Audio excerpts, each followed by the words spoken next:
வீட்டுக்கு ஒரு விஜய் இருக்கிறதெல்லாம் பார்த்தீங்களா நீங்கள்? மறைமுகமாகவும் இருக்கிறாங்க. நிறைய மாற்றுக் கட்சியில் இருக்கிறவங்களுடைய வீடுகள்லையுமே அவங்களுடைய பிள்ளைங்களுமே நாங்கள் அவருக்கு ஃபேன் தான், கண்டிப்பாக ஓட்டு போடுவோம், போடவும் வைப்போம் அப்படிங்கிறாங்க. விஜய் ஒரு ஸ்பாய்லராக மட்டும்தான் இருப்பார், ஓட்ஸை பிரிக்க மட்டும்தான் செய்வார், ஜெயிக்க மாட்டார் அப்படின்லாம் சொல்கிறார். தமிழகத்தில் இந்த 20 ஆண்டு காலத்தில் பல பேர் அரசியல் கட்சிகளை ஆரம்பிச்சிருக்கிறாங்க. ஆனால் எல்லாருக்குமே இந்தளவு மக்கள் மீது அவ்வளோ ஒரு பெரிய ஒரு அன்பும் அவங்களுக்கு இவர் மீது இருக்கிற அந்த அளவுக்கு ஆதரவும் எந்த தலைவருக்கா இருந்துச்சா பார்த்தீங்கன்னா கிடையவே கிடையாது. இந்த அளவு நம்பிக்கையும் ஆதரவையும் மக்கள் அள்ளி கொடுக்குறாங்க, அவர் மேலே நம்பிக்கை வைக்கிறார்கள்.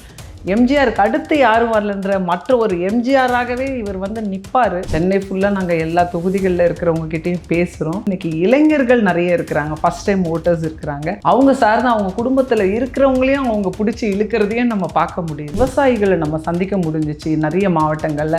அந்த விவசாயிகள் எல்லாமே எங்களுக்கு ஒரு நல்ல விதைகள் கூட கிடைக்கிறது கிடையாது, எல்லாமே கார்ப்பரேட் கையில் கொண்டு போய் வச்சுட்டாங்க.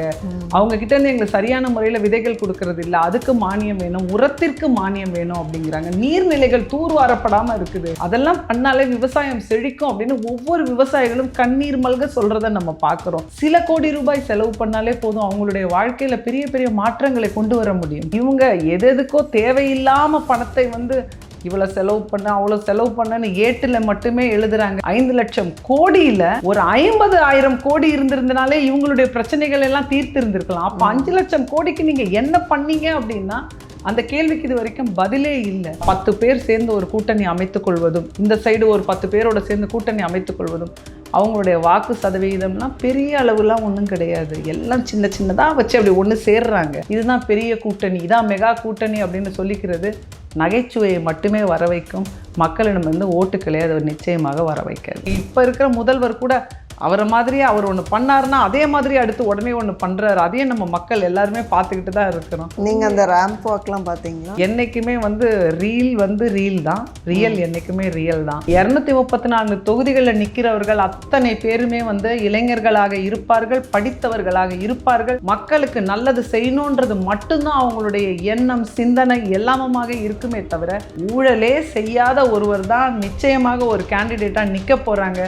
இது உலக அரசியலுக்கே பெருமையாக பேசக்கூடிய ஒரு விஷயம்.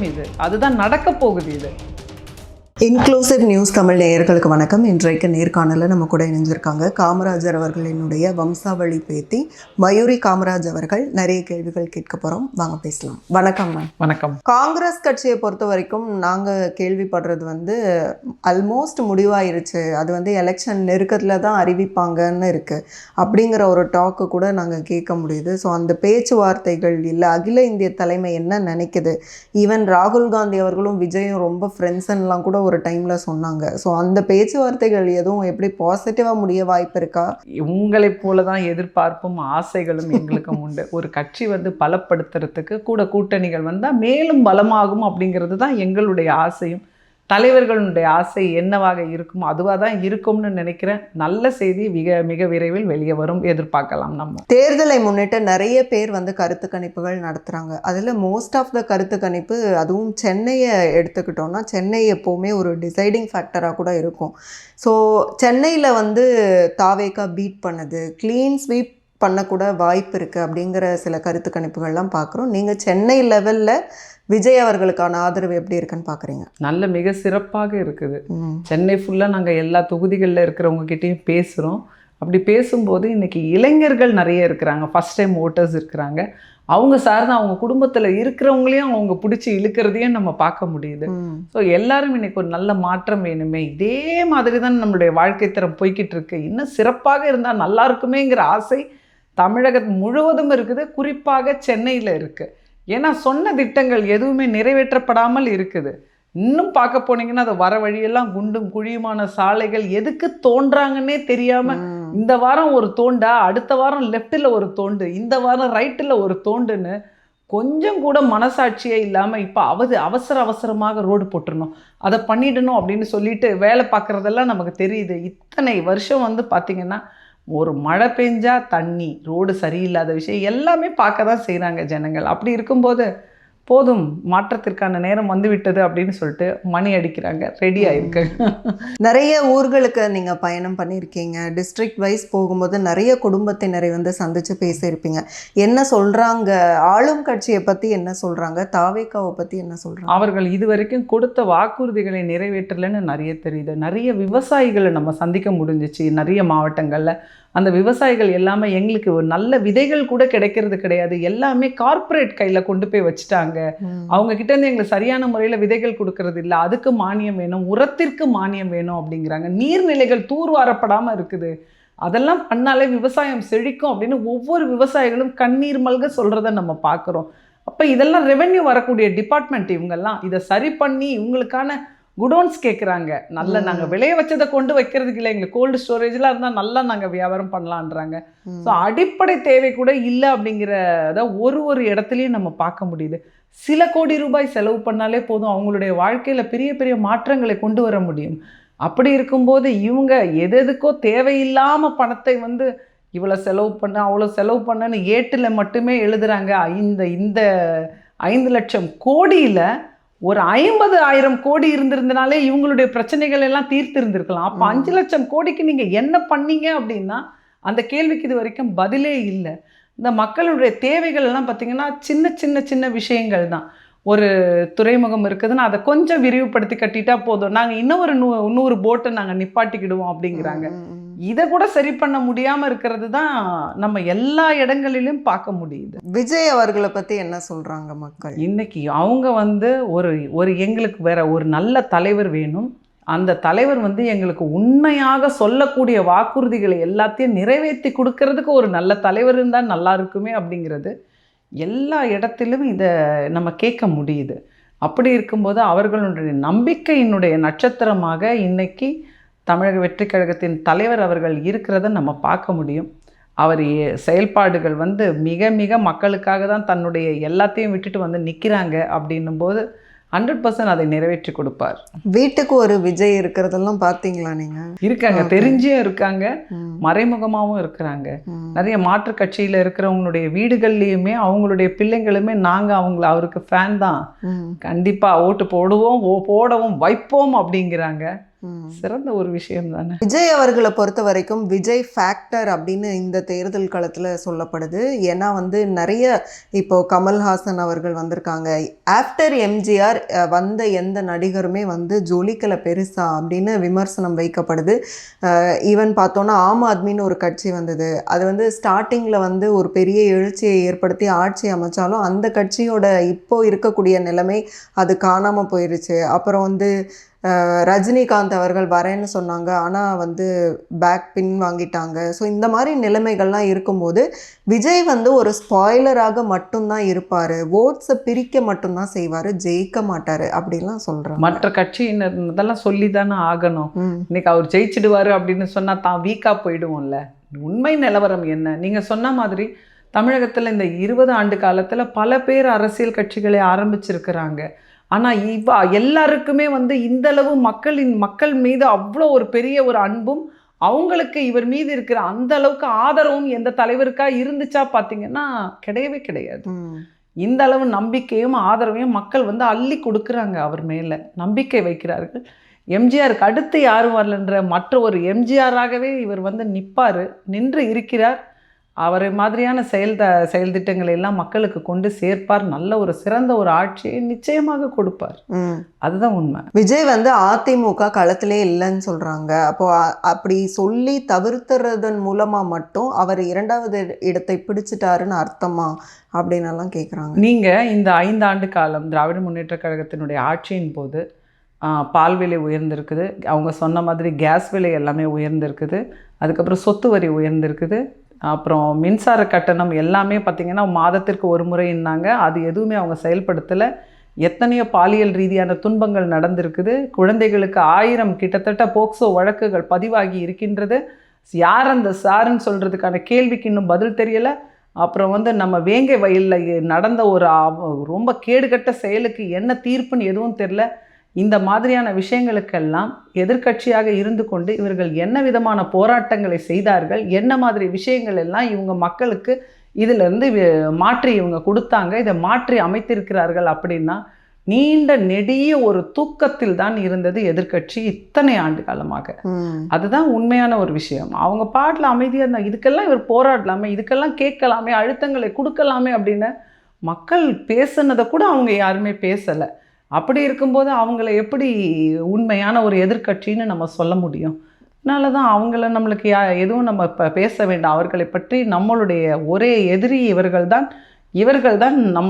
இவங்களை அகற்றிவிட்டு தான் நம்ம அந்த ஆட்சி அரியணையில் அமரணும் அப்படிங்கிற சொல்றதற்கான காரணமும் அதுதான். ஒரு பக்கம் திமுகவும் கூட்டணியோட பலத்தோட நிற்கிறாங்க, என்டிஏ கூட்டணியும் வலுவாக இருக்குன்னு நம்ம பார்க்குறோம். இந்த 2 வலுவான கட்சிகளுக்கு மத்தியில் விஜய் அவர்கள் இப்போ புதுசாக தான், இப்போ ஒரு 3ஆம் ஆண்டு தொடக்க விழா தான் வந்திருக்கு. ஆனால் ரொம்ப கான்ஃபிடெண்ட்டாக நான் கிங் மேக்கரை இல்லை, நான் கிங்கு தான் அப்படின்னு சொல்கிற அளவுக்கு அந்த அதீத கான்ஃபிடென்ஸ் எப்படி வருது?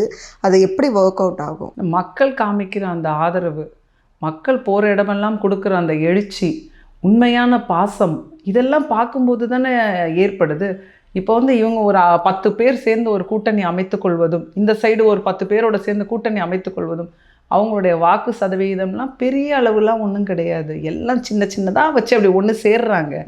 மக்கள்கிட்ட அவங்களுக்கெல்லாம் பெரிய வரவேற்பு இருக்குதா அப்படின்னு கேட்டால் நிறைய கட்சிகளே மக்கள் மறந்தே பல வருடங்கள் ஆகிடுச்சு. அந்த மாதிரி இருக்கிறவங்களெல்லாம் கூப்பிட்டு வச்சு, என் பார்ட்டிலேருந்து நீ வெளியில் போவ, திரும்பி நீ ஏன் என்கிட்ட வந்துடுவ அப்படிங்கிற ஆட்கள் எல்லாம் கூப்பிட்டு வச்சு, இதுதான் பெரிய கூட்டணி, இதான் மெகா கூட்டணி அப்படின்னு சொல்லிக்கிறது நகைச்சுவையை மட்டுமே வர வைக்கும்.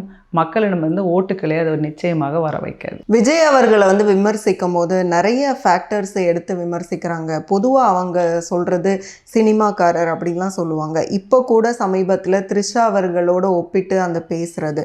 ஸோ இதெல்லாம் அதாவது நரேட்டிவ்ஸ் நிறைய இருக்கலாம். ஆனாலும் சினிமாவை தொடர்பு படுத்தி, பெண்களை தொடர்பு படுத்தி அப்படி ஒரு தலைவரை பேசக்கூடிய இந்த போக்கு இருக்குல்ல, அது நீங்கள் எப்படி பார்க்குறீங்க? அது ரொம்ப கேவலமான ஒரு போக்கு. அது இன்னைக்கு அரசியலை மிக அழகாக அரசியலை பண்ணவர் அப்படின்னா நீங்கள் எம்ஜிஆரை நம்ம சொல்லுவோம். எப்படிடா அப்பா, யாருக்கு வயதானவர்கள்லேருந்து குழந்தைகள்லேருந்து எல்லாருக்குமே அவர் பிடிக்கும். அந்த மாதிரி இருந்தார். அவர் எங்கேருந்து வந்தார் அப்படின்னா சினிமா துறையிலேருந்து தான் வந்தார். நம்ம கலைஞர் அவர்களும் கூட சரி, சினிமா துறையை தொடாமல் அவர் வந்தது கிடையாது. எல்லாமே அப்படி தான். ஜெயலலிதா அம்மாவாகட்டும் எல்லாமே வந்தாங்க. ஏன் இப்போ இன்றைக்கி இருக்கிறார் பாருங்க நம்ம திடீர் முதல்வர் கூட ஒரு 10 படம் நடிச்சுட்டு தான் சினிமாக்குள்ளே காலடி எடுத்து வச்சாங்க. மக்களுக்கு ஒரு பரிச்சயமான முகமாக நம்ம மாறணும் அப்படின்னா சினிமாவை தான் எல்லாரும் கையில் எடுக்கிறாங்க. அப்படி இருக்கும்போது அந்த துறையை எப்படி நீங்கள் அதையே சாடிட்டு அங்கேருந்தே நீங்கள் வருவீங்களா? அது ரொம்ப தவறானது. 2வது, சினிமாக்காரர்களை பற்றி பேசுனா நமக்கு நல்லா இன்னும் நிறைய விளம்பரம் கிடைக்கும் அப்படிங்கிறத மனசில் வச்சுக்கிட்டு தனக்கு விளம்பரம் தேடிக்கொள்வதற்காக செய்யப்படுற கேவலமான செயல் இது. வன்மையான கண்டனத்திற்குரியது. விஜய் இதுவரையும் என்ன செய்தார், அவருக்கு என்ன அனுபவம் இருக்குது அப்படின்னெல்லாம் எதிர்க்கட்சி தலைவர் இபிஎஸ் அவர்கள் கேட்டாங்க. அப்போது மக்கள் மத்தியிலையுமே அவர் அங்கங்கே ஒரு சில உதவிகளை செய்தார், நலத்திட்டங்களை செய்தார்னா அது மட்டும் போதாது. அரசியலில் வருவதற்கு, சிஎம் ஆவதற்கு அது மட்டும் போதாதுன்னு சொல்கிறவங்களுக்கு உங்களோட பதில் என்ன? இப்போ தான் அரசியலுக்குள்ளே வந்திருக்காங்க. இனிமேல் தான் அவங்க அரசியல் பண்ணணும். மக்களுக்கு இதுக்கு முன்னாடி ஒரு தனி மனிதனாக இருந்து கொண்டு அவங்க என்ன செய்ய முடியுமோ ஒரு நற்பணி இயக்கம் வைத்து எல்லா தமிழகம் முழுக்க இருக்கக்கூடிய எல்லா மக்களுக்கும் நல்லது செஞ்சிட்ருக்காங்க. இன்றைக்கி தமிழகம் தாண்டி நீங்கள் எடுத்துக்கிட்டிங்கன்னா Qatar, Dubai, Saudi, UK, USA பார்க்குற இடத்துலலாம் இரத்த தான முகாம்கள், மருத்துவ முகாம்கள், அவங்களுக்கு அன்னதானங்கள் அப்படின்னு சொல்லிட்டு இன்னும் வெளிநாடுகளிலிருந்து கூட மக்கள் எல்லாருமே அவருடைய ஃபேன்ஸ் நலத்திட்ட உதவிகள் பண்ணிக்கிட்டே தான் இருக்கிறாங்க. அது இன்னைக்கு இருக்கக்கூடிய அரசியல் கட்சியை சார்ந்தவர்கள் கூட இதெல்லாம் பண்ணுவாங்களாங்கிறது நமக்கு தெரியாது. அப்படி இருக்கும்போது அவர் நலத்திட்டங்கள் எல்லாமே பண்ணிட்டு வந்திருக்காரு. மக்களுடைய ஏகோபித்த ஆதரவோடு இன்னைக்கு கட்சியை தொடங்கியிருக்காங்க.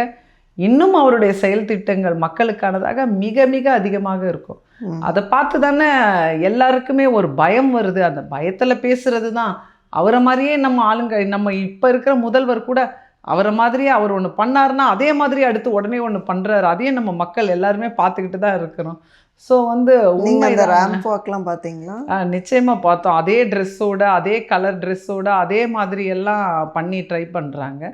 ஸோ என்றைக்குமே ரீல் ரீல் தான், ரியல் என்றைக்குமே ரியல் தான். அது மக்களுக்கு வந்து நல்லாவே தெரியும். எலெக்ஷன் அப்படின்னு வரும்போது விஜய் அவர்களுக்கு எவ்வளோ செல்வாக்கு இருந்தாலுமே சரி, கேண்டிடேட்டை பொறுத்தும் வந்து வாக்குகள் விழும்.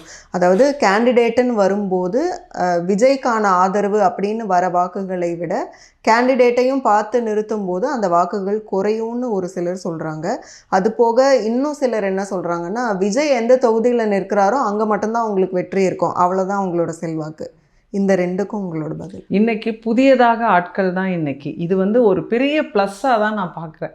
234 தொகுதிகளில் நீங்கள் மற்ற இதுக்கு முன்னாடி இருக்கிற கட்சிகளை எடுத்துக்கோங்க, ஆளும் கட்சியாக இருக்கவங்க, ஆண்டவர்கள், இவங்கெல்லாம் எடுத்துக்கிட்டிங்கன்னா ஒரு ஃபெமிலியரான ஒரு முகம் ஒன்று இருக்கும். அவர் இதுக்கு முன்னாடி ஒரு மினிஸ்டராக இருந்திருப்பார், எம்எல்ஏவாக இருந்திருப்பார்.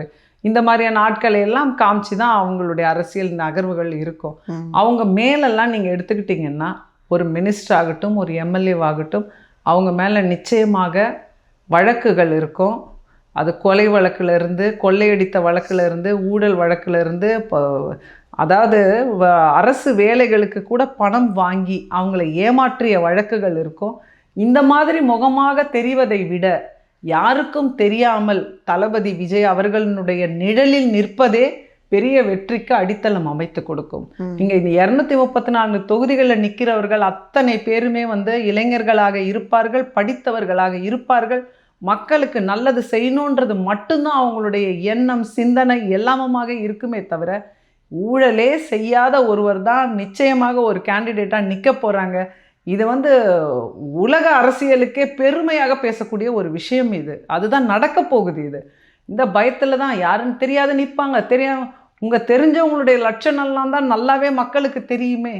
அப்போ இந்த மாதிரி முகங்களை எல்லாம் புறம் தள்ளிவிட்டு புதியவர்களுக்கு வாய்ப்பு கொடுக்கும்போது தான், அதாவது அரசியல் இன்னைக்கு இவ்வளோ ஆண்டு காலம் எப்படி இருந்துச்சு அப்படின்னா, அப்படியே ஒரு அரசியல்னால் ஒரு பெரிய ஆள் தான், ஐயா சொல்லுங்க ஐயா, அப்படி தான் மக்கள் நிற்கக்கூடிய நிலைமை போகி, ஏன் வீட்டில் வேலை செய்கிறாங்க அந்த அம்மா பையன் கேண்டிடேட்டாக நிற்க போகிறானா அப்படிங்கிற மாதிரி எளியவர்களுக்கான எல்லாருக்குமான ஒரு அரசியல் இன்னைக்கு தான் தமிழகத்தில் சமூக நீதி மலர்கிறது அப்படிங்கிறத பார்க்கும்போது இதுதான் உண்மையான ஒரு முதல் வெற்றி இதுதான் அப்படின்னு நான் நினைக்கிறேன். அந்த கேண்டிடேட் நிற்கிறதே வந்து ஒரு வெற்றி, ஒரு உண்மையான ஒரு வெற்றி. அதுதான் புதிய வேட்பாளர்கள் அப்படின்னு பார்க்கும்போது அன்னைக்கு எம்ஜிஆர் அவர்கள் வந்து முதல்ல எலெக்ஷனில் நிற்கும்போது கூட வேட்பாளர்கள் வந்து புதியவர்கள் தான். ஆனாலும் அன்னைக்கு வந்து மக்கள் அலை வந்து எம்ஜிஆரை நோக்கி ரொம்ப, அதாவது திமுக மேலே ரொம்ப அதிருப்தியில் இருந்தாங்க. அதனால அந்த ஓட்ஸ் வந்து அப்படி கன்வெர்ட் ஆச்சு. வேட்பாளர்கள் புதியவர்கள்னாலும் ஓட் பண்ணாங்க.